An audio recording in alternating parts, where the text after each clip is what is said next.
Recently जो बैंगलोर में अतुल सुभाष ने सुसाइड किया था, this is a glaring example कि जिन लॉज को बनाया गया है विमेन को प्रोटेक्ट करने के लिए, उन्हीं लॉज का विमेन मिसयूज कर रही है और सिर्फ हस्बैंड को ही नहीं, इन लॉज को भी वो क्रिमिनली प्रोसिक्यूट करती है ताकि ज्यादा से ज्यादा एलिमनी पाया जा सके। तो एडवोकेट्स ने कहते हैं आप फेक केसेस कर दीजिए। For instance 3 cases, number 1 domestic violence, number 2 maintenance case and number 3 is for dowry prohibition. में विमेन को प्रूव करना ही नहीं है, उसने सिर्फ एलिगेशन लगा दिया कि इसने डोमेस्टिक वायलेंस किया था, दैट्स इनफ। दैट्स करेक्ट कि अगर लॉज जेंडर न्यूट्रल नहीं है तो क्या वो प्रिंसिपल ऑफ इक्वालिटी को वायलेट नहीं करता जो आर्टिकल 14 में दिया? Alimony is non negotiable. अगर लिव इन रिलेशनशिप में रह रहे हो तो भी मेल को फीमेल को मेंटेनेंस देना ही होगा। लिव इन रिलेशनशिप में पेरेंट्स के नाम पे अगर वी टेक प्रॉपर्टी तो हमको एलिमनी नहीं देना। मैंने अभी तक ऐसा कोई केस नहीं देखा जहां कोर्ट ने वाइफ को डायरेक्ट किया हो कि आप अपने हस्बैंड को maintain. Not a single case. Not a single case. अगर उसकी वाइफ के एक से ज्यादा हस्बैंड है तो husband can not seek divorce but wife on the other hand can seek divorce. 70% cases are true cases जहां women are facing domestic violence. Pune Porsche case था, उसमें जुवेनाइल था तो उसको सजा नहीं हुई थी और काफी सारे एविडेंस भी उस केस में टेम्पर करने की कोशिश की थी। If a person who is 17 years old and has completed 360 days and is left only with 5 days to enter into maturity age, if he commits an offense before he turns mature, तो भी उसको juvenile consider करेंगे। that's correct.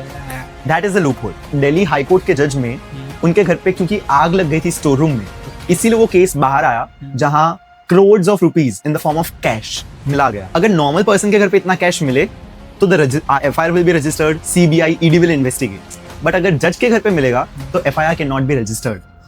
FIR नहीं हो सकती। Those in power are trying to affect the judiciary and the justice system. तो उससे पहले जो जजेस थे वो जो डायरेक्टली बैठे हैं विदाउट एनी प्रैक्टिकल नॉलेज, तो वो एक्सपेडिशियसली डिस्पोज नहीं कर पाते थे। इंडिया में क्रिमिनल लॉयर कितना कमा सकता है? An advocate can get 10 cases in a month and can earn 10 times more amount than the salary of a judge. करीबन सिर्फ हाई कोर्ट में 330 वैकेंसीज जजेस की खाली है। हाई कोर्ट में हाई कोर्ट कोई एक स्कैरी या तो यूनिक केस देखा है जो आप अगर बताना चाहो? तो बिल्डर ने एडवोकेट्स पर प्रेशर बनाने की कोशिश की हम पर कि आप कुछ भी अमाउंट ले लीजिए और हो सके तो आप अपनी आर्गुमेंट्स इतनी इफेक्टिवली कोर्ट में मत रखिए। जॉली LLB 2 में जैसा दिखाते हैं, गोली मार देते हैं। Yes, IAS officer does not have a power as much as a politician. अगर आपके कनेक्शंस नहीं हैं तो हो सकता है आपको जो बेसिक सुविधा है वो भी नहीं मिल रही। पुलिस वाले बिना वारंट के घर पे आए हैं तो आप उनको अंदर आने से मना कर सकते हैं। पुलिस रात को 6 बजे के बाद और सुबह 6 बजे से पहले कोई लेडी को या कोई विमेन को अरेस्ट नहीं कर सकती। क्या लिव इन रिलेशनशिप इंडिया में इलीगल है?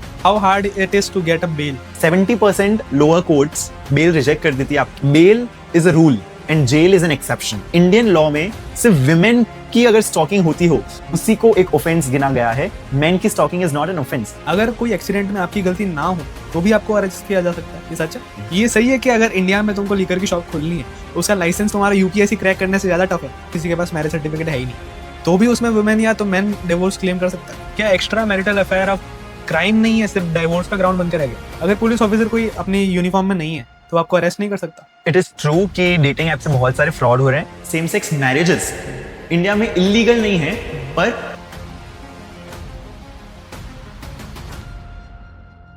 आजकल एक ट्रेंड हो गया है कि एलिमनी केसेस के लिए फेक डोमेस्टिक वायलेंस के केस कर देते हैं।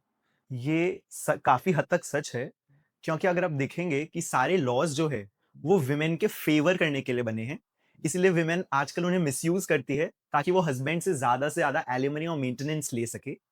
और रिसेंटली जो बैंगलोर में अतुल सुभाष ने सुसाइड किया था, this is a glaring example कि it is not a mere perception but a harsh reality कि जिन लॉज को बनाया गया है विमेन को प्रोटेक्ट करने के लिए, उन्हीं लॉज का विमेन मिसयूज कर रही है और सिर्फ हस्बैंड को ही नहीं, इन लॉज को भी वो क्रिमिनली प्रोसिक्यूट करती है ताकि ज्यादा से ज्यादा एलिमनी पाया जा सके। इसके लूपहोल्स क्या हैं? मतलब किस वजह से ये केसेस हो रहे हैं इतने ज्यादा? इसके 3 लूपहोल्स, 3 मेन लूपहोल्स मैं आपको बता सकता हूँ। पहला है लॉ। फॉर मैं आपको एक एग्जांपल देता हूँ कि जितने भी क्रिमिनल केसेस हैं उनमें एक बेसिक प्रिंसिपल होता है कि जो भी अगर एलिगेशन लगाता है उसी को प्रूव करना होता है कि वो एलिगेशन करेक्ट है। For instance A alleges that B has committed murder, तो A को प्रूव करना है कि B ने मर्डर किया है। बट डाउरी के केसेस में और डोमेस्टिक वायलेंस के केसेस में ये जो बर्डन ऑफ प्रूफ है ये रिवर्स कर दिया गया है। For example section 8 of dowry prohibition act वो ऐसा कहता है विमेन को सिर्फ अलेज करना है कि डाउरी मांगी गई है, पर ये प्रूव करना कि डाउरी नहीं मांगी गई ये हस्बैंड को करना होगा। So number 1 is the laws. Number 2 is the advocates. अगर आज एक वाइफ एक एडवोकेट के पास कंसल्ट करने जाती है कि मैं ज्यादा से ज्यादा मेंटेनेंस कैसे पाऊं, तो एडवोकेट्स उन्हें कहते हैं आप फेक केसेस कर दीजिए। For instance 3 cases, number 1 domestic violence, number 2 maintenance case, and number 3 is for dowry prohibition. अगर आप देखेंगे 90% केसेस में ये तीनों केसेस साथ में चल रहे होते हैं। तो एक लूप होल है कि एडवोकेट्स को भी इस माइंडसेट से बाहर आना होगा कि सिर्फ अपने केसेस के लिए वो ये फॉल्स प्रोसिक्यूशन को बंद करे।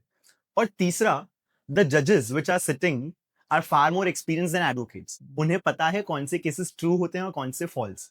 तो बेल ज्यादा से ज्यादा केसेस में जजेस देना चाहिए ताकि विमेन को और मोटिवेशन ना मिले कि वो ऐसे false criminal prosecution cases file करे।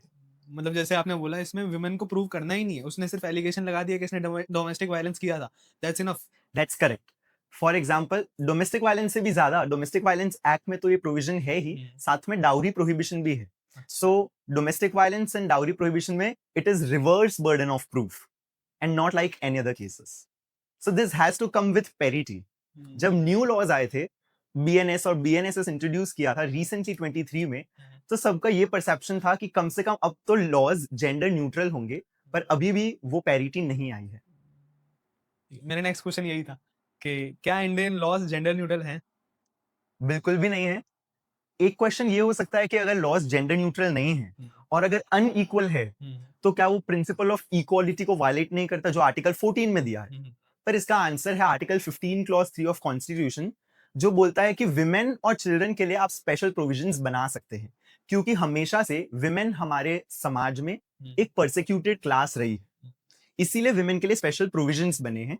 तो इसीलिए जो लॉज है वो जेंडर न्यूट्रल बिल्कुल भी नहीं है। और अगर मैं डिवोर्स लॉज देखूं, तो फॉर इंस्टेंस अगर किसी हिंदू, बुद्धिस्ट, जैन, सिख को डिवोर्स लेना है, तो वो हिंदू मैरिज एक्ट 1955 में डिवोर्स ले सकते हैं। हिंदू मैरिज एक्ट 1955 का सेक्शन 13 डिवोर्स के ग्राउंड्स बताता है, जिसमें से सब सेक्शन 1 कॉमन ग्राउंड्स बताता है। देयर आर 7 कॉमन ग्राउंड्स कि अगर कोई भी स्पाउस अडल्ट्री करता है यानी सेक्सुअल इंटरकोर्स करता है दूसरे पार्टनर के साथ, नंबर 1। नंबर 2, अगर वो दुनिया छोड़ देता है, ही रिनाउंसेस द वर्ल्ड। नंबर 3, अगर उसे ऐसी कोई डिजीज हो जाती है जो कभी क्योर नहीं हो सकती, and there are 7 other grounds. But then there are other provisions which are exclusively for women. तो अगर हस्बैंड ने ऐसा कुछ किया जो विमेन से दिक्कत है, तो विमेन वो ग्राउंड्स में प्रोटेक्शन सीख कर सकती है और डिवोर्स ले सकती है। So Indian laws gender neutral बिल्कुल भी नहीं है। वो कौन से ग्राउंड्स हो सकते हैं इस पे वुमेन ले सकती है डिवोर्स? तो ऐसे 2 ग्राउंड्स जो एक्सक्लूसिवली विमेन को दिए गए हैं। Number 1 is bigamy. अगर हस्बैंड जो है वो एक से ज्यादा शादी करता है during the subsistence of his marriage, तो वाइफ के पास ग्राउंड है कि वो डिवोर्स सीख कर सकती है। But on the other hand husband के पास ये ग्राउंड नहीं है कि वो डिवोर्स सीख करे अगर वो पॉलीएंड्री कर रही है उसकी वाइफ। अगर उसकी वाइफ के एक से ज्यादा हस्बैंड है, तो husband can not seek divorce, but wife on the other hand can seek divorce. ये चीटिंग पे भी अप्लाई हो जाएगा ना? अगर वाइफ चीट करती है तो husband can't seek divorce? No, but this is equal for both. Adultery is a common ground for husband as well as for wife. And there is one more ground, that is if the husband is guilty of committing rape or sodomy. These are the offenses. If the husband is convicted, then the wife can seek divorce on that ground also. So these are the 2 grounds which are exclusively available to women in cases of Hindu Marriage Act. अगर कोई मान लो कोई lady है जो सामने से धमकी दे रही है फैमिली को कि तुम्हारे ऊपर डोमेस्टिक वायलेंस का केस कर दूंगी या डाउरी का केस कर दूंगी, तो उस केस में पहला स्टेप क्या लेना चाहिए, फैमिली को या तो फिर जो हस्बैंड है उसको? इन सच केसेस हम एडवाइस करते हैं कि सबसे पहले अगर ऐसा कुछ हो रहा है and if you have a documentary proof, अगर आप फोटो वीडियो ले सके इस बात का, तो वेल एंड गुड। और वो लेकर आप तुरंत अपने जुरिस्डिक्शन में जो पुलिस स्टेशन आता है उसके स्टेशन हाउस ऑफिसर या सुपरिंटेंडेंट ऑफ पुलिस को आप एक लिखित में कंप्लेन करें कि हमारी वाइफ हम पर ऐसे ऐसे इल्जाम लगा रही है और हमें फॉल्स क्रिमिनल केसेस में प्रोसिक्यूट करने की धमकी दे रही है। And the Supreme Court has recently recognized कि अगर वाइफ आपको फॉल्स क्रिमिनल प्रोसिक्यूशन करती है, तो आप उसे मेंटल क्रुएल्टी के ग्राउंड पे डिवोर्स ले सकते हैं। सो हस्बैंड्स के लिए एक नया ग्राउंड है जहां वो लोग मेंटल क्रुएल्टी के ग्राउंड पर डिवोर्स ले सकते हैं। उस केस में भी एलिमनी देना हो सकता है? Yes. Alimony is non-negotiable. If the husband is earning 10 rupees, he has to give minimum of 3 rupees to his wife in the form of alimony. So, divorce हो या ना हो, अगर लिव इन रिलेशनशिप में रह रहे हो, तो भी मेल को फीमेल को मेंटेनेंस देना ही होगा। लिव इन रिलेशनशिप में भी? Yes.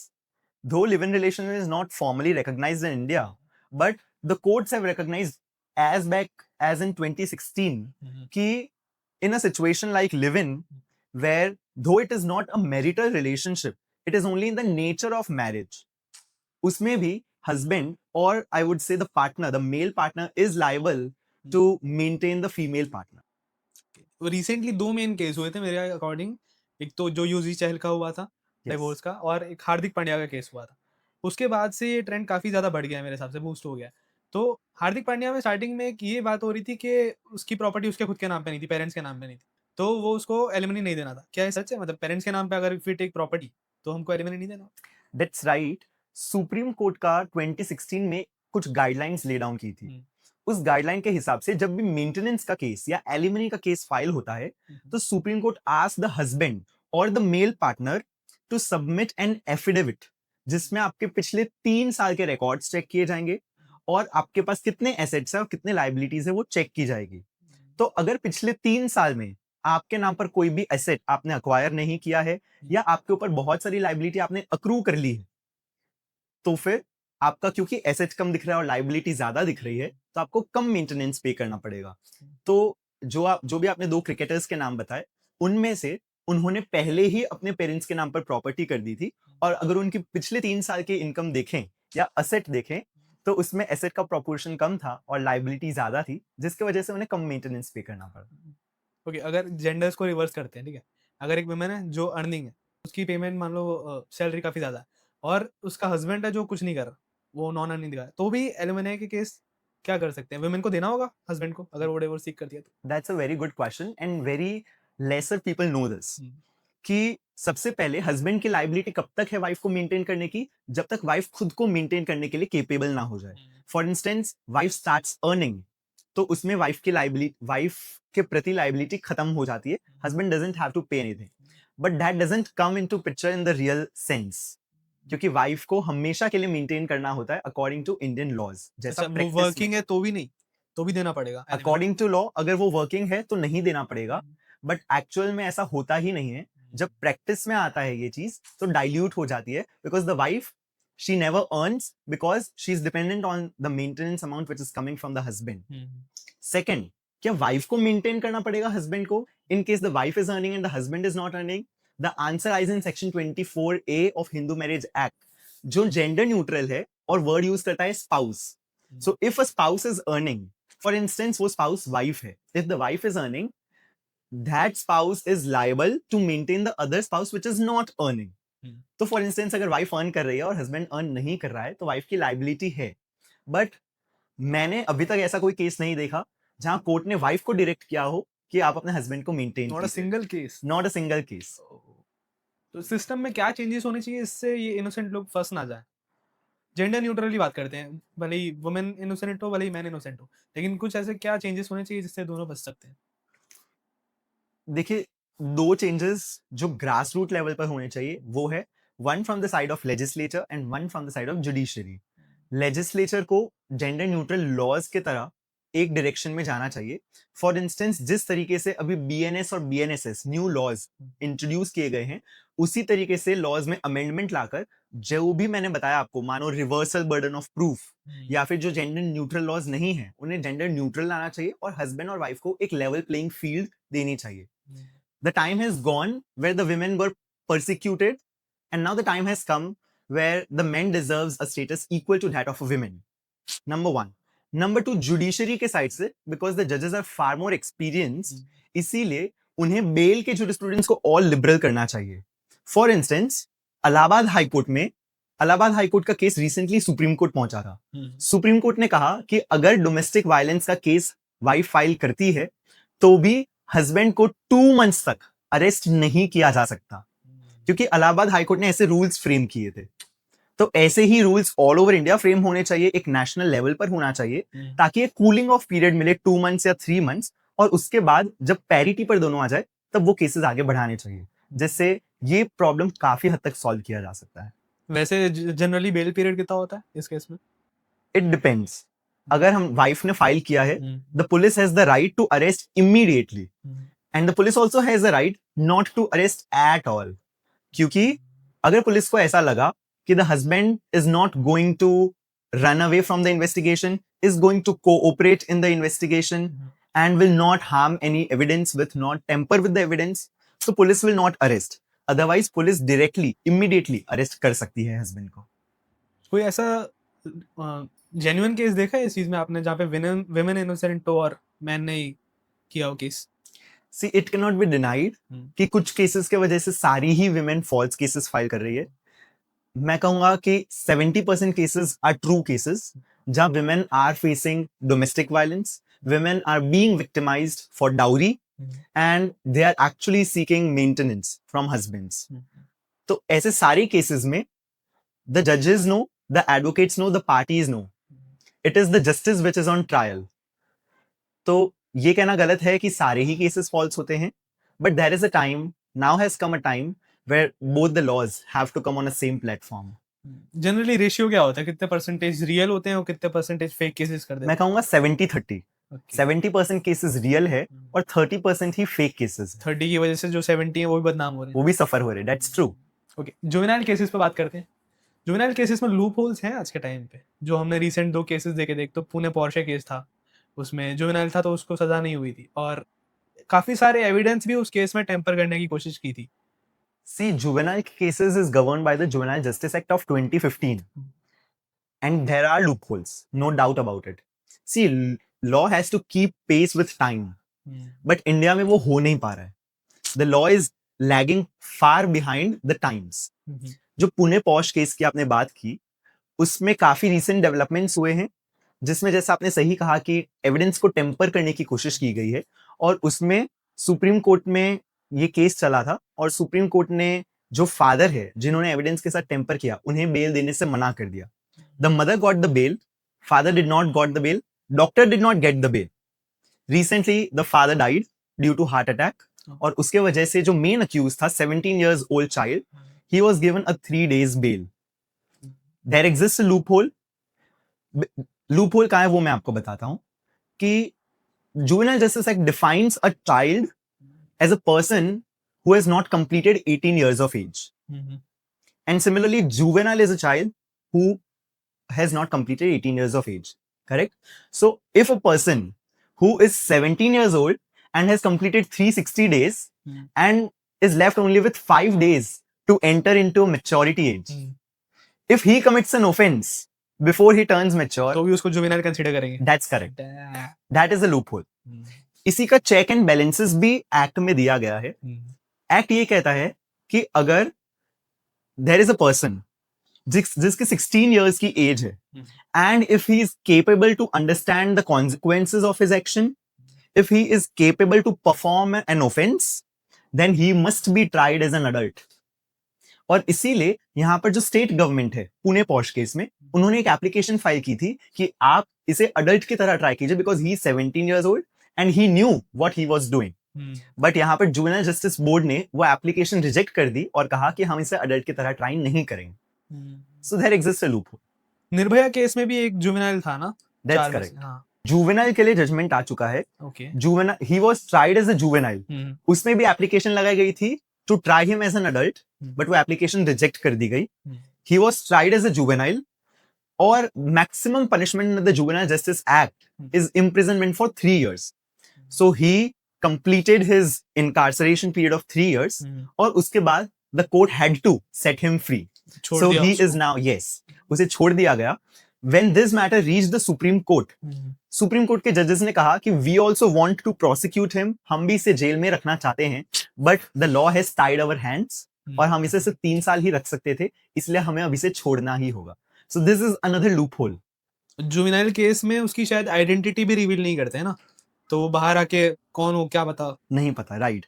So because it is considered कि the child is very small, he has to live very long, इसलिए इसकी आइडेंटिटी मेंटेन करनी पड़ेगी ताकि जब ये बाहर जाए 3 साल के बाद तब ये फ्रेश अपनी न्यू लाइफ स्टार्ट कर सके without the dark period of earlier periods. But इसकी 2 प्रोबेबिलिटीज हो सकती है. एक, अगर वो अच्छे से जीना चाहता है तो ठीक है, ये वाला रॉ. अगर वो बाहर जाके भी कुछ उल्टा वापस से करे तो रिस्की भी तो हो सकता है ये चीज. रिस्की भी हो सकता है. See there are different theories of punishment. India believe करता है रिफॉर्मेटिव थियरी ऑफ पनिशमेंट. तो वो हमेशा ये चाहता है कि जितने भी कॉन्विक्ट्स है वो सारे रिफॉर्म हो जाए, जेल पीरियड खत्म होने के बाद वो रिफॉर्म होकर सोसाइटी में अपनी लाइफ अफ्रेश स्टार्ट करे। इसीलिए पर अगर कोई भी जुवेनाइल या कोई भी दूसरा कॉन्विक्ट फिर से कोई ऑफेंस करता है तो उसके लिए law will take its own course और लॉ में जो भी प्रोविजंस है उसके तहत उस पर कार्रवाई होगी। और सर रिसेंटली अहमदाबाद में भी एक केस हुआ, 9th स्टैंडर्ड के बच्चे ने 10th स्टैंडर्ड के बच्चे को चाकू से मार दिया था। उस केस पे आपका क्या ओपिनियन है? सी एक 9-10 का student is 15-16 years of age, तो उसमें भी काफी सारे फैक्टर्स है। वी हैव टू सी कि क्या he was able to understand the consequences of what he was doing और क्या वो पूरा क्राइम खुद कमिट करने के लिए केपेबल था। और लॉ बोलता है अगर आप चाहे तो साइकेट्रिस्ट की मदद भी इसमें ले सकते हैं इन ऑर्डर टू डिटरमाइन। तो अगर ये सारे ही केसेस लॉज फुलफिल होते हैं तो उसे अडल्ट की तरह ट्राई करना चाहिए, और अगर नहीं तो जुवेनाइल की तरह ट्राई करके जो भी मैक्सिमम पनिशमेंट है वो उसे देनी ही चाहिए। बट अगर साइकेट्रिस्ट ऐसे के ऐसे बोलते हैं कि इनको अडल्ट की तरह करना चाहिए, तो ऐसा होता है अभी भी कि नहीं होता अडल्ट की तरह उसके ऊपर? नहीं होता है, there are lot of cases जो जुवेनाइल होने के बावजूद उन्हें अडल्ट की तरह ट्राई किया किया गया है। Yes okay. सो दोनों में डिफरेंस ये है, जब वो जुवेनाइल होता है तो जुवेनाइल जस्टिस बोर्ड उसका ट्रायल चलाता है, पर अगर वो अडल्ट की तरह ट्राई होता है तो सेशन कोर्ट में उसका ट्रायल चलता है जहां पर जजेस करते हैं। So there is a difference in terms of procedure and punishment. तो ऐसे बहुत सारे केसेस हैं जहां जुवेनाइल होने के बावजूद उसे अडल्ट की तरह ट्राई किया गया। आजकल का एनवायरनमेंट देख के आपको क्या लग रहा है, 18 इयर्स की जो एज लिमिट है जुवेनाइल केस में वो कम करनी चाहिए या ठीक है? सी रिड्यूसिंग द एज उससे कोई फर्क नहीं पड़ेगा। 18 जो एज लिमिट है वो ठीक है, क्योंकि यहाँ पर 16 का भी जो लीवे दिया गया है जैसा मैंने आपको बताया वो लीवे है सेक्शन 15 में है। सेक्शन 15 में दिया गया है कि अगर 16 एज की कैटेगरी में आप समझ सकते हैं अपने एक्शन के कॉन्सिक्वेंसेस तो आपको एज एन 18 एज की कैटेगरी में ही ट्रीट किया जाएगा। So reducing the age is not a good idea and is not advisable. But इसमें क्या किया जा सकता है ताकि इन सारे ही ड्रॉबैक्स को हम लोग वापस सेम प्लेटफॉर्म पे ला सके।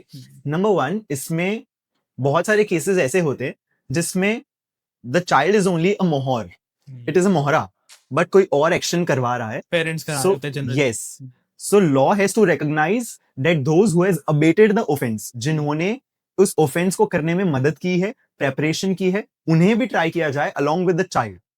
और अगर वो कर दिया तो हमें एज रिड्यूस करने की जरूरत नहीं पड़ेगी। क्योंकि वो अहमदाबाद वाले केस में शायद उसकी चैट्स भी लीक हुई थी, और चैट्स देख के लग नहीं रहा था कि अंडर 18 इयर्स के बच्चे की बात हो रही है। करेक्ट। सो ऐसे केसेस में सेक्शन 15 अप्लाई होगा और उसे ऐसे ही ट्रीट किया जाएगा एज इफ वो 18 इयर्स का है एज एन अडल्ट। एक एडवोकेट के तौर पे आपको एक ऐसे केसेस में इन्वॉल्व हो जहाँ पे आपको पता ही हो कि यहाँ पे मिसयूज हो रहा है लॉ का? एडवोकेट के तौर पर मैं दोनों साइड रहा हूँ, जहां हमने देखा है कि लॉ का मिसयूज हो रहा है। बहुत सारे केसेस में जो पार्टीज है वो हमसे पूरी इंफॉर्मेशन शेयर नहीं करती, जिसके वजह से लॉज का misuse directly, indirectly, knowingly, unknowingly हमारे साइड से होता है। And we have seen the other side also जहां लॉज मिसयूज हो रहे हैं, और जब हम उन्हें कोर्ट की नजर में लाते हैं तो the court takes action accordingly. So I have been on both the sides. Okay, corruption पे बात करते हैं। आम आदमी के दिमाग में जनरली परसेप्शन रहता है कि जुडिशरी केसेस में या तो फिर पुलिस के अंदर बहुत ज्यादा करप्शन रहेगा, ये सच है? बहुत ज्यादा तो नहीं, बट मैं कहूंगा कि करप्शन है। इंडिया में एग्जीक्यूटिव जो है यानी पुलिस विंग, इसमें करप्शन काफी है, और इसका कारण है प्रोटेक्शन। लॉज पुलिस को प्रोटेक्ट करती है कोई भी क्रिमिनल प्रोसिक्यूशन से, क्योंकि ये अगर हम उन्हें क्रिमिनल प्रोसिक्यूशन में डाल दिया जाए तो हो सकता है वो अपनी ड्यूटीज को उतना इफेक्टिवली नहीं कर पाएंगे जितना वो अभी कर रहे हैं। इसीलिए फॉर इंस्टेंस पुलिस ने आपसे एफआईआर रजिस्टर करने के लिए कुछ डिमांड किया, तो आपके पास क्या रेमेडी है? आप एसीबी यानी एंटी करप्शन ब्यूरो में कंप्लेन कर सकते हैं। पर क्या कंप्लेन करने के बाद भी उन पर केस चलेगा? हाँ, पता चल जाएगा इसने कंप्लेन किया, वो उल्टा और भड़क जाए। So the answer lies in section 197 of CrPC, जो बीएनएसएस में कन्वर्ट हो गया है। उसमें ये लिखा है कि अगर आपको किसी पुलिस को प्रोसिक्यूट करना है किसी क्रिमिनल केस में, तो आपको एक अथॉरिटी की प्रायर परमिशन चाहिएगी। बहुत बार वो अथॉरिटीज परमिशन नहीं देती है क्योंकि करप्शन का लेवल ऊपर तक रहता है, और बहुत बार परमिशन मिल जाती है। सो पुलिस में करप्शन काफी है, और इसका one of the main reasons ये है कि उनको जितनी ड्यूटी वो करते हैं हम्म। उसके अगेंस्ट उतना कॉम्पेंसेशन नहीं मिलता. ये There should be a rise in the salary of police. Police में भी और आई थिंक सो सोल्जर में भी सैलरी का राइज करना चाहिए आज के टाइम, That's right. क्योंकि जो वो इनपुट दे रहे हैं उतना वो मिल नहीं रहा उनको. उनका उतना आउटपुट नहीं मिल रहा, और यही रीजन है कि वो लोग आउटसोर्स फंड्स आउटसोर्स करने के लिए ऐसी चीजों में इन्वॉल्व होते हैं. और जहां तक आपने जजेस का पूछा, जजेस में रिसेंटली एक दिल्ली हाई कोर्ट के जज में उनके घर पे क्योंकि आग लग गई थी स्टोर रूम में, इसीलिए वो केस बाहर आया जहां crores of rupees in the form of cash मिला गया. पर क्या वो जज करप्ट है नहीं है, that the result would tell. अच्छा, अभी तक वो कुछ डिसीजन नहीं आया नहीं. So there is a loophole. अगर नॉर्मल पर्सन के घर पे इतना कैश मिले तो the FIR will be registered, CBI ED will investigate. But अगर जज के घर पे मिलेगा तो FIR can not be registered. FIR नहीं हो सकती, एफआईआर नहीं हो सकता, और उनका प्रोसीजर भी बहुत अलग है. सो उसमें सुप्रीम कोर्ट एक कमेटी कंस्टिट्यूट करेगी जो पूरी इन्वेस्टिगेशन करेगी, और जो भी फाइंडिंग्स है वो सुप्रीम कोर्ट के चीफ जस्टिस को सबमिट करेगी. तो दिल्ली हाई कोर्ट वाले केसेस में भी यही हुआ. सुप्रीम कोर्ट के चीफ जस्टिस को जब वो रिपोर्ट मिली तब उन्होंने प्रेसिडेंट और प्राइम मिनिस्टर को वो रिपोर्ट फॉरवर्ड कर दी, और नेक्स्ट पार्लियामेंट्री सेशन में ये एक्सपेक्टेड है कि जितने भी एमपीज है वो राज्यसभा या लोकसभा में एक इम्पीचमेंट मोशन मूव करेंगे ताकि उस जज को रिमूव किया जा सके. So there is a corruption in police as well as जजेस. मतलब जो बोलते हैं जज खरीद लिया, वो होता है एक्चुअल में? I cannot say होता है, but there are some instances जो हाल ही में लाइट में आए हैं, hence it cannot be denied. अगर सपोज मैं कोई पुलिस वाला मेरे से कुछ डिमांड कर रहा है करप्शन की, तो मैं अगर उसकी कंप्लेन करता हूँ तो उसको पता चल जाएगा कि इसने मेरी कंप्लेन की है कि नहीं की, मेरी आइडेंटिटी रिवील होगी कि नहीं होगी?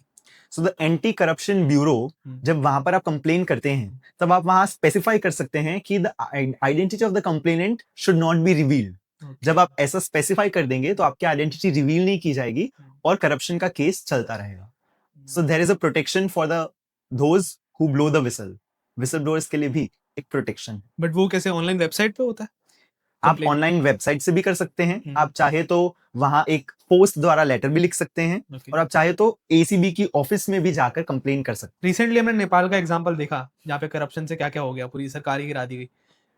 लोग समझ रहे हैं कि वो इंस्टाग्राम बैन से हुआ, बट एक्चुअल रीजन करप्शन था उसका पीछे, अगर बैकबोन देखेंगे तो. अगर इंडिया में भी इतना करप्शन है तो इस करप्शन को हम कम करने के लिए क्या कर सकते हैं? सी करप्शन को कम करना है तो सबसे पहले those who are involved in it has to introspect. अगर देने वाला और लेने वाला दोनों ही रुक जाएंगे या दोनों में से एक रुक जाएगा तो करप्शन को हम लोग एट द इंस्टेंस बंद किया जा सकता है. नंबर 2, अगर the anti corruption bureau says कि अगर आपने ना पैसा दिया है ना पैसा लिया है, बट यू नो कि किसी ने ऐसा किया है, then also you can complain. So you have to be vigilant enough, और अगर आपके ध्यान में कोई आता है तो आप अपनी आइडेंटिटी रिवील किए बिना कंप्लेन कर सकते हो, ताकि ऐसे सारे केसेस पर एक टैप रखा जा सके. और तीसरा है इनका टाइमली डिस्पोजल. हमारे में ऐसा कहा जाता है justice should not only be done but must be seen to be done. तो सिर्फ दिखना नहीं चाहिए कि जस्टिस हुआ है, बट सिर्फ जस्टिस होना नहीं चाहिए बट दिखना भी चाहिए कि जस्टिस हुआ है. सो those who are involved in corruption should be punished in a manner ताकि दूसरों को भी सबक मिले और वो ना करे. सो अगर ये 3 स्टेप्स हम फॉलो करते हैं तो आई थिंक करप्शन को हम लोग टैप कर सकते हैं. करप्शन का एक और एग्जांपल देखा था मैंने, एक पुणे की शायद एक रोड थी जिस कंपनी ने बनाया था, उसने गारंटी ली थी कि इसमें 50 साल तक खड्डे नहीं आएंगे, अगर आ गए खड्डे तो मैं वापस से बना के दूं, और उस पर एक्चुअली अभी तक खड्डे नहीं आए. और मजे की बात यह है उस कंपनी को उसके बाद से कोई टेंडर ही नहीं मिला. So one can see how the system is working. So बहुत सारे टाइम ऐसा होता है कि करप्शन आपको दिखता नहीं है, आपके पास कोई एविडेंस नहीं होता, but you know that there is an element of corruption here. तो उस केसेस में भले ही आप कुछ कर नहीं सकते, but I would request everybody कि अगर आप ऐसे कोई केसेस देखते हैं तो भी आप कंप्लेन कीजिए. हो सकता है आपके पास एविडेंस ना हो सकता है कि वो केसेस आप लास्ट में हार जाएं, but at least initiate, because when you speak you matter. That is important. Okay sir, अगर कोई पॉलिटिकल पावर में है और वो किस हद तक केस को इन्फ्लुएंस कर सकता है? There is a growing tendency जहां those in power are trying to affect the judiciary and the justice system. But अगर मैं आपको हायर अथॉरिटीज के लिए बोलूं यानी हाई कोर्ट या सुप्रीम कोर्ट, तो they do not get influenced very easily, but lower judiciary में ये बहुत कॉमन है, जहां लोअर जुडिशरी के जो प्रिसाइडिंग ऑफिसर्स है वो इन्फ्लुएंस हो जाते हैं due to political pressures, due to media trials, और ऐसे बहुत सारे इंस्टेंसेस हमने रिसेंट में देखे हैं जहां पॉलिटिकल इनकम्बेंट्स अपनी जो पावर में हैं वो जस्टिस को अफेक्ट करती। ओके, आपने मीडिया की बात की, मीडिया का एक क्वेश्चन था मेरे यहाँ पे। मीडिया के जो प्रेशर होता है वो जो जजेस के केसेस होते हैं, जो एक्चुअल केस चल रहा होता है, उसको कैसे डेविएट कर सकता है या कैसे इन्फ्लुएंस करता है? See media is considered as the fourth pillar of Indian democracy. तो एक पिलर दूसरे पिलर को कैसे इन्फ्लुएंस कर सकता है, that is a very good question, क्योंकि all the pillars are interconnected.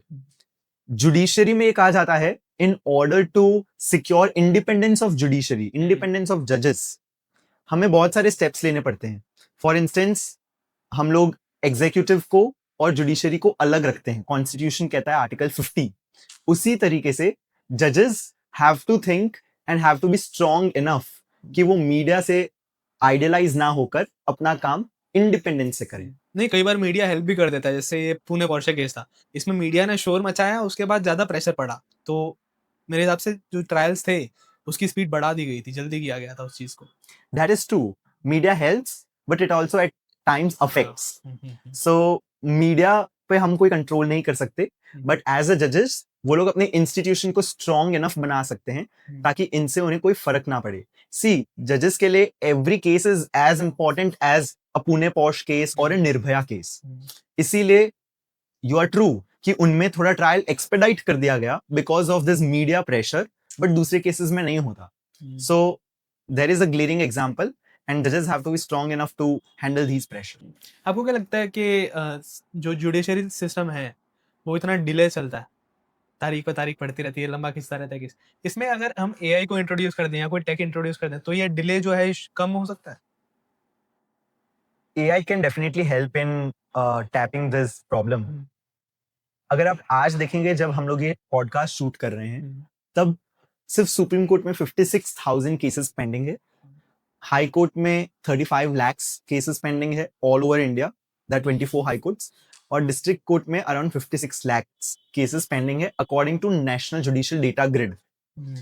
AI can help in a manner कि वो सारे केसेस जो या तो इनफ्रक्चुअस हो गए हैं, यानी मानो कोई केस 35 साल पहले फाइल किया गया था वो अब भी चल रहा है, हो सकता है वो पार्टीज अब नहीं रही जिसके वजह से वो केस खत्म हो जाना चाहिए पर अभी तक नहीं हुआ है। सो AI can help in classifying the cases जिसमें बहुत very old cases, new cases, हम लोग क्लासिफिकेशन करके फिल्टर कर सकते हैं केसेस को, जिससे नंबर 1 आपका पेंडेंसी कम हो जाएगा, नंबर 2 ऐसे केसेस जिसमें पार्टी सेटल कर सकती है तो उसमें भी AI हेल्प कर सकता है और ऐसे केसेस को क्लासिफाई कर सकता है, और नंबर 3 बहुत सारे केसेस ऐसे हैं जहां parties are living in a far fledged area और उनके लिए बार बार हर कोर्ट पर आना पॉसिबल नहीं है, तो AI कैन हेल्प जहां उनका ट्रैवलिंग बचाकर उसे वहीं से हम लोग यहाँ पर प्रोड्यूस कर सकते हैं ऑनलाइन, उनका क्रॉस एग्जामिनेशन हो सकता है जिसके वजह से हो सकता है कि केसेस ज्यादा जल्दी डिस्पोज किए जा सके। सो AI can definitely help. But ये लंबे डिलेस का रीजन क्या हो सकता है? जजेस to population ratio? There are 3 reasons. Number 1, as you said, judges to population ratio कम तो है, पर जितना है अभी भी उसमें भी जजेस डिलीवर नहीं कर पा रहे फॉर द रीजन, नंबर 1 जो ट्रायल कोर्ट के जजेस है दे आर इनएक्सपीरियंस्ड, क्योंकि आप जैसे ही आपको लॉ की डिग्री मिलती है आप डायरेक्टली एग्जाम देकर जज बन सकते थे, you have no practical knowledge, करना जरूरी नहीं है, जरूरी नहीं था until recently the Supreme Court mandated कि आपको 3 years का प्रैक्टिस कंपलसरी है। अच्छा, अब है कंपलसरी। तो उससे पहले जो जजेस थे वो जो डायरेक्टली बैठे हैं विदाउट एनी प्रैक्टिकल नॉलेज, तो वो एक्सपीडिशियसली डिस्पोज नहीं कर पाते थे, नंबर 1। नंबर 2 आप देखेंगे कि बहुत सारी वैकेंसीज आज भी जजेस की खाली पड़ी है, तो करीबन सिर्फ हाई कोर्ट में 330 वैकेंसीज जजेस की खाली है, हाई कोर्ट में, so that amounts to pendency. और नंबर 3 एडवोकेट्स तारीख पे तारीख लेने का जो उनका टेक्टिक्स है, we have to come out of it in order to solve this problem. But ये इतनी सारी वैकेंसीज क्यों पड़ी हैं इसमें? इसकी सैलरी कम है जज की, इसलिए हो सकता है? There are number of reasons. Number 1 कि जो भी गुड एडवोकेट्स है वो जजेस नहीं बनना चाहते क्योंकि उन्हें उतना रिटर्न नहीं मिल रहा. अब an advocate can get 10 cases in a month and can earn 10 times more amount than the salary of a judge. One reason ये है. दूसरा रीजन ये है कि अगर हाई कोर्ट में जो जजेस है वो अपॉइंट करती है हाई कोर्ट की कमेटी और सुप्रीम कोर्ट की कमेटी, और उसके बाद उसमें प्रेसिडेंशियल सैंक्शन होना पड़ता है, पर बहुत बार प्रेसिडेंट का सैंक्शन नहीं मिल पाता, जिसके वजह से वो रिकमेंडेशंस भी वेस्ट चले जाते हैं, और इसीलिए वो वैकेंसीज अभी भी वैकेंट ही है. ये इसको सॉल्व कैसे कर सकते हैं? जज की सैलरी हाइक करके?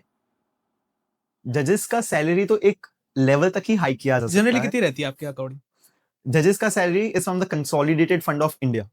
तो सुप्रीम कोर्ट के जज की salary is currently amounts to 1.75 to 2.5 lakhs, और हाई कोर्ट का जज का ranges to the same amount 1 to 1.5 lakhs per month, और जो प्लस सारे इमोल्यूमेंट्स. डिस्ट्रिक्ट कोर्ट्स होते हैं उनका? डिस्ट्रिक्ट कोर्ट का हर स्टेट का अलग है. अगर मैं गुजरात की बात करूं तो गुजरात के जजेस की सैलरी है it is nearly 75 to 1 lakh. कम है, काफी कम है. काफी कम है, जिसके वजह से लोग जजशिप प्रेफर नहीं करते और वो सीट्स वेकेंट ही रहती है. व्हाट डू यू थिंक, आपको क्या लगता है कि इंडिया में लोगों को स्पीडी और अफोर्डेबल जस्टिस मिल सकता है? स्पीडी और अफोर्डेबल जस्टिस के लिए हमारे कॉन्स्टिट्यूशन में एक प्रोविजन किया गया था, आर्टिकल 39A, जो बोलता है कि जस्टिस पाना हर इंसान का मौलिक अधिकार है, फंडामेंटल राइट है, और इसीलिए उसे उससे वंचित नहीं रखना चाहिए. और इसीलिए 1987 में एक एक्ट भी बना था, लीगल सर्विस अथॉरिटीज एक्ट, जिसमें ऐसा कहा गया कि अगर कोई ऐसा इंसान है जो सिर्फ अपनी फाइनेंशियल डिसेबिलिटी की वजह से जस्टिस नहीं रीच कर पा रहा, तो आप उसे फ्री में लीगल सर्विस देंगे. इसीलिए आप देखेंगे हर डिस्ट्रिक्ट कोर्ट में एक district court legal service committee बनी है, हाई कोर्ट में लीगल सर्विस कमेटी बनी है, सुप्रीम कोर्ट में लीगल सर्विस कमेटी बनी है. तो अगर आपको सुप्रीम कोर्ट का केस लड़ना है पर you are running short of resources, तो भी आप उस कमेटी की मदद से अपना केस लड़ सकते हैं. पर क्वेश्चन है क्या उन्हें वो जस्टिस मिल पाता है स्पीडीली? तो द आंसर इज नो. क्योंकि मैं आपको एक बहुत इंटरेस्टिंग एग्जांपल दूंगा. कोई भी कंज्यूमर केस होता है तो वो कंज्यूमर प्रोटेक्शन एक्ट 2019 में उसका केस चलता है. कंज्यूमर प्रोटेक्शन एक्ट में एक सेक्शन बोलता है कि आपको जो केस है वो डिस्पोज करना है 3 मंथ्स के अंदर या मैक्सिमम 5 मंथ्स के अंदर, अगर आपको प्रोडक्ट्स कमोडिटीज की वैल्यू चेक करनी है. इंटरेस्टिंगली जो कंज्यूमर कोर्ट्स है वो आपको जो तारीख देते ही है वो 6 मंथ्स के गैप में देते हैं. तो जो 3 मंथ्स का मैंडेटरी प्रोविजन है वो डाइल्यूट हो जाता है. कम से कम साल तो चलेगा वो केस. आपकी 2 तारीख ही पड़ेगी साल में, पर आपको कम से कम 20 तारीख चाहिए उस पूरे केस को सॉल्व करने के लिए. So that case will go on for 5, 7 and 10 years. So speedy justice नहीं मिल रहा, अफोर्डेबल टू सम एक्सटेंट मिल रहा है. इंडिया में क्रिमिनल लॉयर कितना कमा सकता है? इंडिया में चाहे सिविल लॉयर हो या क्रिमिनल लॉयर हो, he can earn, the sky is the limit. There is no limit. One can go beyond sky. There are advocates who are earning crores of rupees for a single hearing of 2 minutes. And there are advocates, criminal advocates, who are earning a meager amount but are working all day round. So, एक lawyer कितना कमा सकता है? The answer is there is no limit. He can earn crore rupees for 2 minutes also. ठीक है, अगर कोई entry level lawyer होता है उसकी इनकम जनरली कितनी होती है? एंट्री लेवल लॉयर्स को भी मैं 2 एरियाज में क्लासिफाई कर सकता हूँ. पहला, फर्स्ट जनरेशन एडवोकेट, जिसके कनेक्शन में फादर, ग्रैंडफादर, कोई भी एडवोकेट नहीं, स्क्रैच से बिल्ड किया आपने. करेक्ट. और एक जो सेकंड या थर्ड जनरेशन है जिनके फादर, ग्रैंडफादर भी लॉयर रह चुके हैं. So it is very difficult for a first generation lawyer to earn a handsome amount in the initial years of his practice, but it is very easy for a settled lawyer who is second or third generation to do the same. और उसमें भी different fields है. अगर आप corporate law join करते हैं और अगर आप कोई लीगल फर्म या कंपनी ज्वाइन करते हैं, you can earn good in the initial years. But अगर आप लिटिगेशन प्रैक्टिस में आते हैं तो उसमें it will take years of grind in order to earn a handsome and a stable amount. ठीक है, आपके अकॉर्डिंग जैसे आपने बोला कि अगर जनरेशनल तुम्हारे नेटवर्क्स हैं तो ज्यादा कमा सकते हो, क्या इसमें नॉलेज इनफ है या नेटवर्किंग ज्यादा जरूरी है? लॉ में both are non negotiable according to me. क्योंकि अगर आपके बहुत सारे नेटवर्क्स अगर नॉलेज ही नहीं है तो it will be of no help. और लॉ एक ऐसा सब्जेक्ट है जहां आपको कॉन्स्टेंटली अपडेट रहना पड़ेगा लॉ के साथ, क्योंकि every day Supreme Court is delivering something new, a new judgment. तो आपको पता होना चाहिए कि वो जजमेंट में क्या है. और Parliament introduces new bill, new laws, so you have to keep pace with the changing times and law. Plus अगर आपके पास फाइन नॉलेज है पर अगर नेटवर्क ही नहीं है जो आपको केसेस देगा, then also you will not work. So for instance, I'll give you an example of mine कि as soon as I graduated, I had a lot of network connections because my father comes from a business class family, and I was also very industrious and very networking from the very beginning. जिसके वजह से जैसे ही मैं graduate हुआ तो I had a lot of cases. So knowledge and networking both are equally important and significant. ठीक है, आपने अपने करियर में कई अलग अलग केसेस देखे होंगे, कोई एक स्कैरी या तो यूनिक केस देखा है जो आप अगर बताना चाहो तो? स्कैरी तो नहीं, बट मैं आपको एक यूनिक केस बताऊंगा कि फॉर इंस्टेंस हम जब भी केस लड़ते हैं और अगर सामने वाली party is big enough in terms of finances, in terms of power, in terms of networks, तो इट ऑलवेज ट्राइज कि अगर वो पार्टी पे प्रेशर ना बना पाए तो पार्टी के एडवोकेट पर प्रेशर बनाए. So when I was in Delhi, हम लोग एक बिल्डर के खिलाफ केस लड़ रहे थे. So and we were representing some 20 households. तो बिल्डर ने एडवोकेट्स पर प्रेशर बनाने की कोशिश की हम पर कि आप कुछ भी अमाउंट ले लीजिए और हो सके तो आप अपनी आर्ग्यूमेंट्स इतनी इफेक्टिवली कोर्ट में मत रखिए.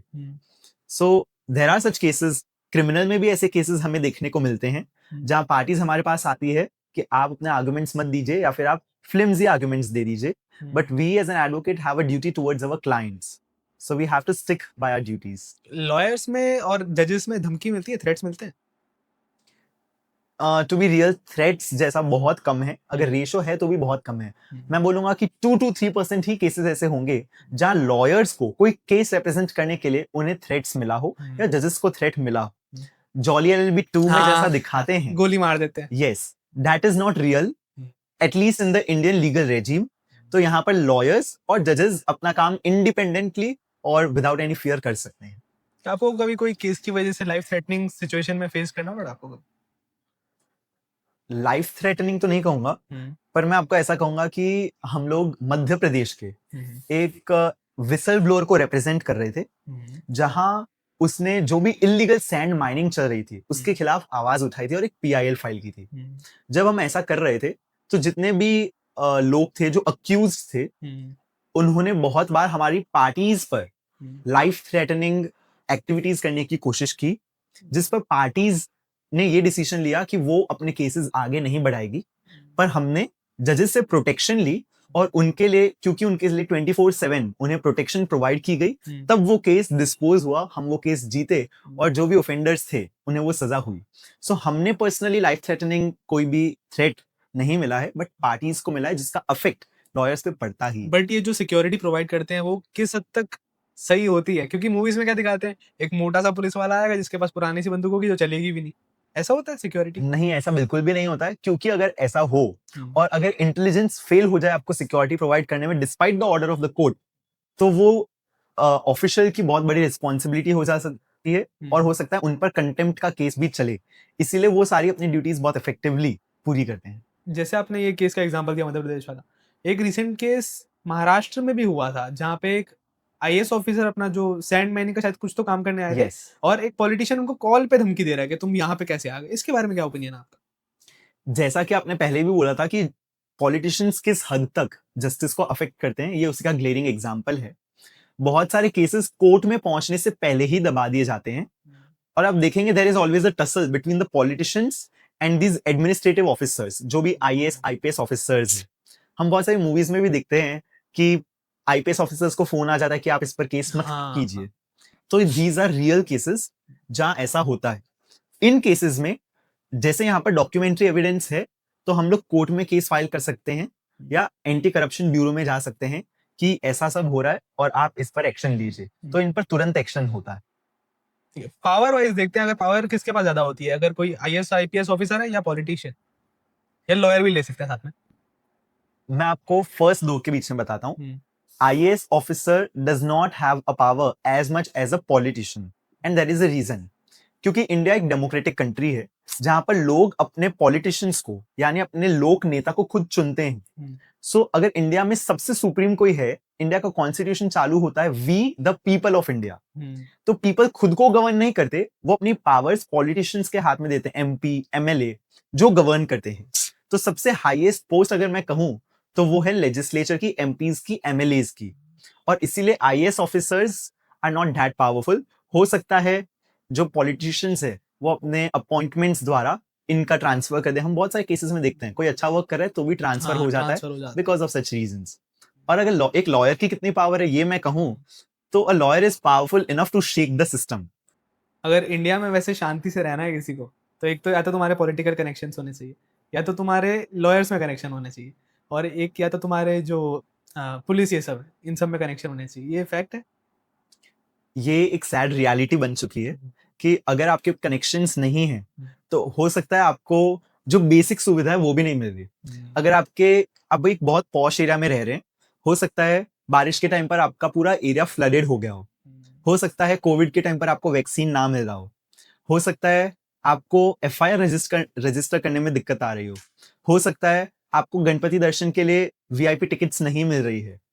तो बहुत बेसिक सुविधा के लिए भी इंडिया में एक वीआईपी कल्चर बन गया है, जिसकी वजह से आपके या तो पुलिस में, या तो ऑफिसर्स के साथ, या तो जजेस के साथ, या पॉलिटिशियंस के साथ कनेक्शन होने ही चाहिए। और अगर ऐसा नहीं होता है तो फिर आपको वो सारी मूलभूत सुविधाएं पाने के लिए भी आपको बहुत लंबा वेट करना पड़ेगा। इंडिया में सैड रियलिटी है। Sad reality. Myths versus fact round. ठीक है, पहला क्वेश्चन। लोग कहते हैं कि अगर पुलिस वाले बिना वारंट के घर पे आए तो आप उनको अंदर आने से मना कर सकते हो। इट इज अ मिथ, क्योंकि ऐसा नहीं है। अगर आपने मानो कोई कॉग्निजेबल ऑफेंस के लिए पुलिस आ रही है, कॉग्निजेबल ऑफेंस वो जिसमें पुलिस को वारंट की जरूरत नहीं है और पुलिस डायरेक्टली एक्शन ले सकती है। फॉर इंस्टेंस मर्डर, रेप, ये सारे हीनियस ऑफेंसेस है। और इसलिए कॉग्निजेबल ऑफेंस में अगर पुलिस आपके घर पे इन्वेस्टिगेशन के लिए आ रही है, या आपको अरेस्ट करने के लिए आ रही है, या आपके घर पे सर्च करने के लिए आ रही है कुछ, तो आप उन्हें रोक नहीं सकते। बिना वारंट के आ रही है तो भी नहीं रोक सकते। बिना वारंट के लिए भी नहीं रोक सकते, but there has to be 2 independent witnesses जो पुलिस के साथ आएंगे। पुलिस जो भी सर्च करेगी या जैसे भी अपना काम करेगी वो एक पीस ऑफ पेपर पे लिखेंगे, और साथ में उन 2 इंडिपेंडेंट पंचेस का उसमें सिग्नेचर होगा कि जो इसमें लिखा गया है वो सच है। और जनरली कौन होते हैं इंडिपेंडेंट? आपके लोकेलिटी के आजू बाजू। अच्छा, अगर आपके नेबर भी हो सकते हैं, आपके नीचे अगर कोई वेजिटेबल सेलर है वो भी हो सकता है। Same like income tax. Yes. क्या सच में पुलिस रात को 6 बजे के बाद और सुबह 6 बजे से पहले कोई लेडी को या कोई वुमेन को अरेस्ट नहीं कर सकते? इट इज अ मिथ, क्योंकि there is no time prescribed in law. हाँ, लॉ ये जरूर बोलता है, सेक्शन 46 क्लॉज 4 ऑफ सीआरपीसी जो अब बीएनएसएस में चेंज हो गया है, वो ऐसा बोलता है कि सनसेट के बाद और सनराइज से पहले आप विमेन को अरेस्ट नहीं कर सकते। तो टाइम नहीं दिया है, सनराइज और सनसेट का पीरियड दिया गया है, पर उसमें भी देयर इज एन एक्सेप्शन। अगर हम लोग मैजिस्ट्रेट से परमिशन ले लेते हैं तो फिर एक विमेन पुलिस ऑफिसर एक फीमेल को अरेस्ट कर सकती है। और अगर कोई जनरली भी अगर कोई ट्रैफिक पुलिस जैसे लेते हैं वो वुमेन को नहीं पकड़ सकती, वहां पे वुमेन ऑफिसर होना जरूरी? This is a myth actually कि anybody can arrest a women, but law में इसके लिए एक सेफगार्ड दिया गया है। जब भी आप अरेस्ट करते हैं तो सबसे पहले आपको जिसे भी अरेस्ट कर रहे हो, इधर मेल और फीमेल, आपको सिर्फ ये बोलना है कि गो विथ मी, चलो मेरे साथ। अगर वो नहीं आता तो आपको उसे टच करना है, otherwise the police is not authorised to touch the body of a person. पर मानिए हम विमेन को बोलते हैं कि आप चलिए हमारे साथ, और अगर वो नहीं चलती है तो उसे टच करने का अधिकार सिर्फ एक विमेन पुलिस ऑफिसर के पास ही है।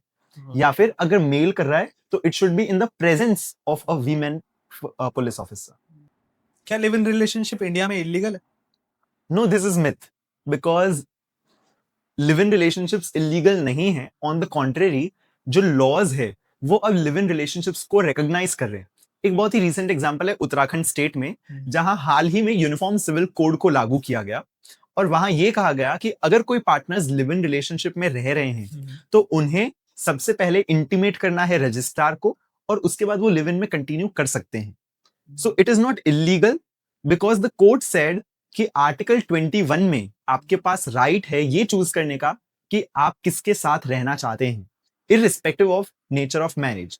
और जैसा मैंने आपको पहला बताया, जब लिव इन रिलेशनशिप में रहते हैं तब भी वाइफ के पास ये राइट है कि वो मेंटेनेंस क्लेम कर, वाइफ यानी फीमेल पार्टनर के पास ये राइट है, वो मेंटेनेंस क्लेम कर सकते हैं। वो चाहे तो डोमेस्टिक वायलेंस की कंप्लेन भी कर सकते हैं, डाउरी की कंप्लेन भी कर सकते हैं कि लिव इन में रहने के बाद भी ये मुझसे डाउरी ले रहा है। और अगर कोई चाइल्ड उस रिलेशनशिप से बॉर्न होता है तो चाइल्ड भी लेजिटिमेट चाइल्ड होगा और उस चाइल्ड के पास भी सारे इनहेरिटेंस राइट रहेंगे जो उस चाइल्ड के पास होता है जो मैरिटल रिलेशनशिप से आता। सो it is not illegal in India.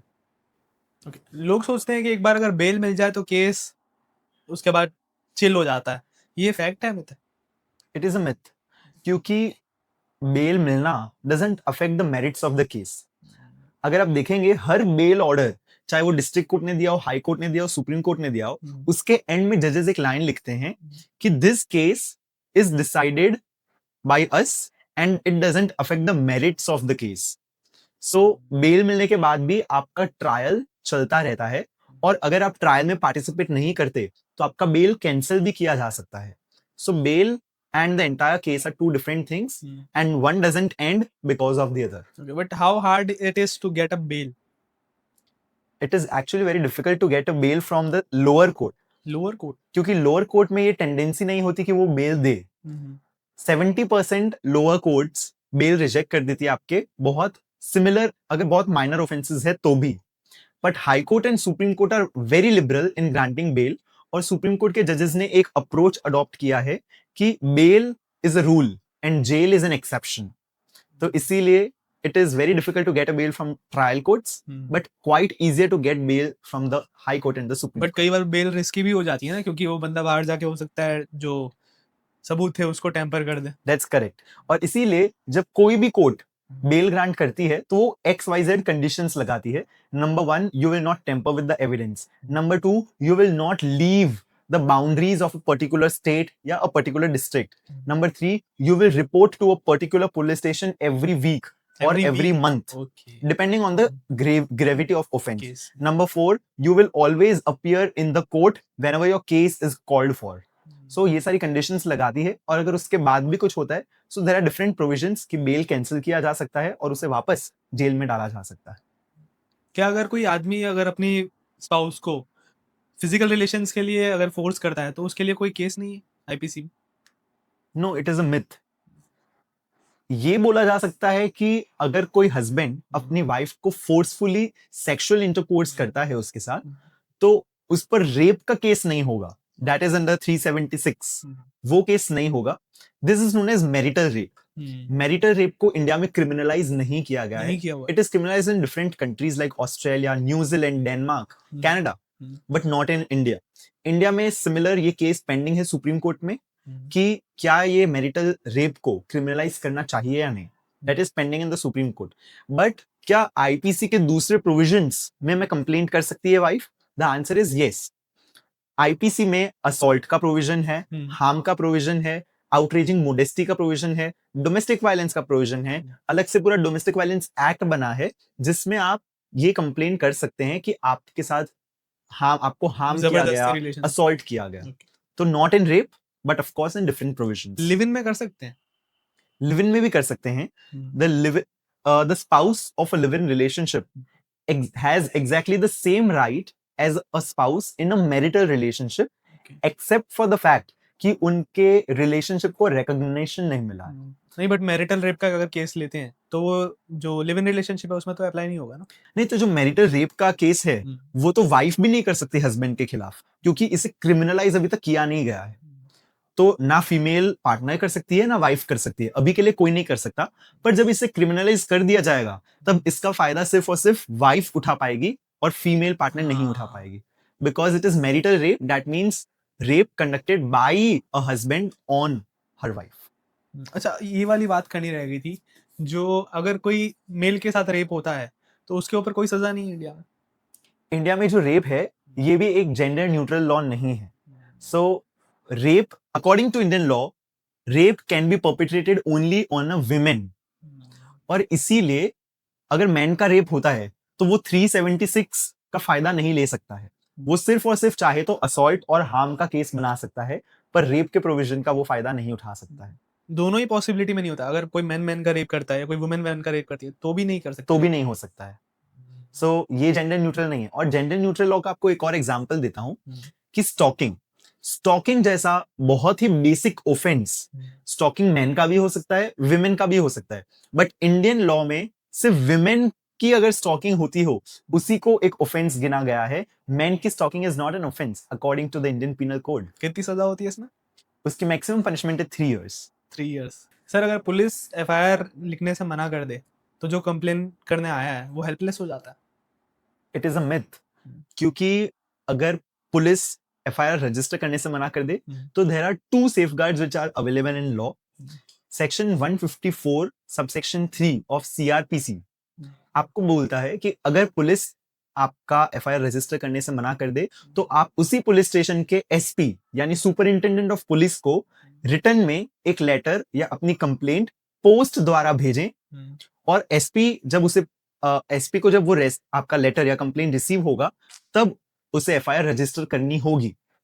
और हो सकता है वो तब भी आपकी एफआईआर रजिस्टर ना करे, तो आपको जो भी मैजिस्ट्रेट है, जुडिशियल मैजिस्ट्रेट फर्स्ट क्लास या मेट्रोपॉलिटन मैजिस्ट्रेट, आपको उनके सामने एक एप्लीकेशन करनी है अंडर सेक्शन 156 और ये कहना है कि पुलिस ने और एसपी ने दोनों ही मेरी एफआईआर रजिस्टर नहीं कर रहे, इसीलिए आप इन्हें डायरेक्ट कीजिए और magistrate will then direct to register the FIR. But इसके कंसिक्वेंसेस भी हो सकते हैं ना उल्टे, कि उसको तो पता चल जाएगा इसने कंप्लेन कर दी है। सो वंस एक बार आपका केस मैजिस्ट्रेट के पास पहुंच गया तो आप हमेशा वो सेफगार्ड ले सकते हैं, और अगर आपके पास थ्रेट आता है या आपके प्रॉपर इन्वेस्टिगेशन नहीं होती आपके ऑफेंस में, तब आप हमेशा मैजिस्ट्रेट के सामने एक एप्लीकेशन लगा सकते हैं कि आप फर्दर इन्वेस्टिगेशन करवाइए, री इन्वेस्टिगेशन करवाइए, या पुलिस को डायरेक्ट कीजिए कि वो मेरी हेल्प कीजिए और मेरे साथ रूड ना हो। So there are always safeguards available. अगर कोई एक्सीडेंट में आपकी गलती ना हो तो भी आपको अरेस्ट किया जा सकता है, ये सच है? इट इज ट्रू, अगर आपकी गलती ना हो तो भी आपको अरेस्ट किया जा सकता है, फिर हो सकता है आपको सब्सिक्वेंटली बेल मिल जाए, पर the police has the power to arrest you at that time. मानिए एक गाड़ी में 5 लोग जा रहे हैं, द ड्राइवर इज इनेब्रिएटेड, यानी उन्होंने पी रखी है, he is drinking and driving and he commits an accident. तो पहला ऑफेंस ड्रिंक एंड ड्राइव, दूसरा offence culpable homicide not amounting to murder, that means accident. तो ऐसे केसेस में भले ही जो पीछे पैसेंजर्स हो उनकी गलती ना होगी तो भी पुलिस पहले उन्हें अरेस्ट कर सकती है, हो सकता है सब्सिक्वेंटली उन्हें बेल मिल जाए easily, but the police is all the power to arrest. फिर एक बिलीफ है कि इंडिया में अल्कोहल कहीं भी कंज्यूम कर सकते हैं, बट वो जो लाइसेंस शॉप होती है उससे खरीदी हुई होनी चाहिए, ये मिथ है fact? Accept for the dry states. Yes, it is actually a myth, क्योंकि आप कहां से, अगर ड्राई स्टेट्स को मैं एक्सक्लूड कर दूं तो जहां पर भी लीकर अलाउड है वो कहां से वो लेकर आ रहे हैं सब्सटेंस, दैट इज इममटीरियल, पर वो substance should not be prohibited in that particular state. For example जो ड्राई स्टेट्स नहीं है वहां पर भी पर्टिकुलर सब्सटेंसेस प्रोहिबिटेड, क्यों? Because it comes with in the definition of drugs और other liquor substances NDPS act में, इसीलिए आप कहां से ला रहे हैं दैट इज इममटीरियल, बट आप जो कंज्यूम कर रहे हैं या जो आप बाई कर रहे हैं that should be legal enough in order to save you. और अगर मैं दूसरे एंगल से देखूं कि क्या आप लीकर को बेच सकते हैं विदाउट लाइसेंस, तो इंडिया में ये पॉसिबल नहीं है। Every state has their own licensing rules, तो आप उस गवर्नमेंट के लाइसेंस बिना वहां लीकर नहीं बेच सकते हैं। ये सही है कि अगर इंडिया में तुमको लीकर की शॉप खोलनी है तो उसका लाइसेंस तुम्हारा यूपीएससी क्रैक करने से ज्यादा टफ है?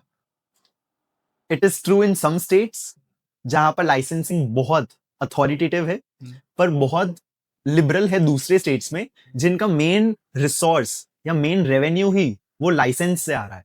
सो फॉर इंस्टेंस दिल्ली में it was a year ago very easy to get a licence, but now they have tightened the licensing rules.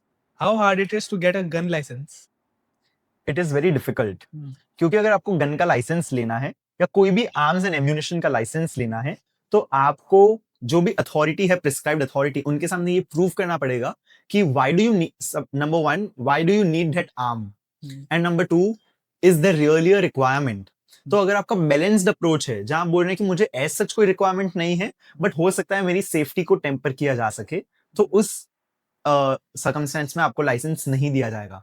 So you have to show that you need a licence in order to keep an arm, in order to keep your safety.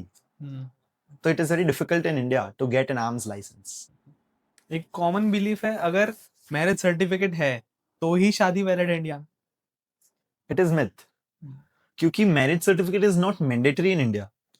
90% Indians के पास अपना marriage certificate ही नहीं है, because all the marriages are governed by the personal laws like Hindu Marriage Act, Indian Christian Marriages Act, and Parsi Marriage and Divorce Act. And there are different for Muslims, Indian Divorce Act. कोई भी law ये mandate नहीं करता कि आपको अपनी marriage को register करना है. बट सुप्रीम कोर्ट ने 2008 एंड 2013 में गवर्नमेंट को डायरेक्शन दिया था कि प्लीज आप ऐसे लॉज बनाइए जिसमें मैरिज को रजिस्टर करना मैंडेटरी हो. और उसका कारण ये था कि उस टाइम पर हस्बैंड्स बाइगेमी करते थे, दूसरी शादी करते थे और बोलते थे कि मेरी फर्स्ट वाइफ से कभी शादी ही नहीं हुई and there was no marriage certificate. इसलिए सुप्रीम कोर्ट ने डायरेक्शन दिया था कि आप प्लीज कोई लॉ फॉर्मुलेट कीजिए, बट ऐसा कोई लॉ फॉर्मुलेट नहीं हुआ, ना ही कोई अमेंडमेंट लाया गया. इसीलिए currently it is not mandatory in India to get your marriage registered. But अगर सपोज के अगर किसी के पास मैरिज सर्टिफिकेट है ही नहीं तो भी उसमें वुमेन या तो मैन डिवोर्स क्लेम कर सकता है. डाइवोर्स क्लेम कर सकते हैं और वो अभी तक हो ही रहा है. We are filing divorce cases because both the parties are agreeing कि हमारा मैरिज हुआ. आपको मैरिज सर्टिफिकेट की जरूरत तब पड़ेगी जब एक पार्टी डिनाई कर देगी कि हमारी कभी मैरिज हुई ही नहीं थी. In that circumstances you have to produce evidences like photograph या फिर एविडेंसेस या फिर लोकल विटनेसेस जो वो शादी अटेंड किए थे या जो वो शादी करवा रहे थे, ऐसे प्रीस्ट, पंडित, गेस्ट. तो वो सारे आपको एविडेंसेस लाने पड़ेंगे. क्या एक्स्ट्रा मैरिटल अफेयर अब क्राइम नहीं है, सिर्फ डाइवोर्स का ग्राउंड बनकर रह गया? It is true. 2018 में सुप्रीम कोर्ट का जजमेंट आया और सुप्रीम कोर्ट में पहले आईपीसी में सेक्शन 497 था जिसे कहते हैं अडल्ट्री. और अडल्ट्री का प्रोविजन भी बहुत इंटरेस्टिंग था, जो ये बोलता था, ये भी जेंडर न्यूट्रल नहीं था, सिर्फ और सिर्फ हस्बैंड को पनिश करता था. और ये कहता था कि अगर एक हस्बैंड अपनी वाइफ को छोड़ के दूसरी किसी औरत के साथ ये जानते हुए कि वो दूसरे की वाइफ है, उसके साथ अगर सेक्सुअल इंटरकोर्स करता है without the other wife's husband का कंसेंट, तो वो अडल्ट्री का ऑफेंस होगा. सुप्रीम कोर्ट ने 2018 में in the case of Joseph shine versus union of India इसे डीक्रिमिनलाइज कर दिया और कहा कि ये आज से इंडिया में क्राइम नहीं है. 3 रीजंस. नंबर 1, ये इक्वालिटी वायलेट करता है क्योंकि हस्बैंड और वाइफ में, because this is not giving equal rights to both. सिर्फ हस्बैंड पे केस चल रहा है, वाइफ पे केस नहीं चल रहा. अगर वाइफ दूसरे हस्बैंड के साथ सेक्सुअल इंटरकोर्स करती है, दैट वाज नॉट क्राइम. अच्छा, वो क्राइम था ही नहीं पहले से, इसीलिए उसे डीक्रिमिनलाइज कर दिया गया. नंबर 2, सुप्रीम कोर्ट ने कहा कि we can not infringe the right to privacy under article 21, क्योंकि अगर दोनों अडल्ट्स है और दोनों ही अपनी मर्जी से सेक्सुअल इंटरकोर्स में है, तो फिर हम उनकी प्राइवेसी को इन्फ्रिंज नहीं कर सकते. और तीसरा, वेरी इंटरेस्टिंग, आर्टिकल 19, कोर्ट ने रिकॉग्नाइज किया कि women is not a property of her husband. आप अगर हस्बैंड कंसेंट देता है तो आप दूसरे की वाइफ से सेक्सुअल इंटरकोर्स करते हैं तो वो क्राइम नहीं है. तो कोर्ट ने रिकॉग्नाइज किया कि दिस इज रॉन्ग, इसीलिए डीक्रिमिनलाइज कर दिया. 2018 के बाद adultery is not a crime but is definitely a ground for seeking divorce under section 13 subsection 1. लोग बोलते हैं कि अगर कोई आपको ओपनली गाली देता है तो आप पुलिस कंप्लेन भी कर सकते हैं. पुलिस कंप्लेन किया जा सकता है, but there are other factors which have to be considered.